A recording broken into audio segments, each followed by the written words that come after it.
Welcome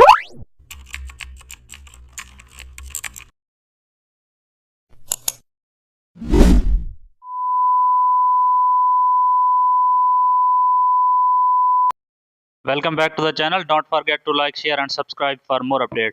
Today we are explore an amazing topic of Photoshop, how to create a professional custom shape badge in Photoshop. Start by selecting the custom shape tool and choosing clean badge style shape from the library. Then draw the shape in the center of your canvas, keeping the promotion balanced and symmetrical. Now apply a solid base color that represents your theme or brand identity. Add a subtle stroke around the edges to make the badge feel crisp and well defined. Duplicate the badge layer and scale it down slightly to create an inner border.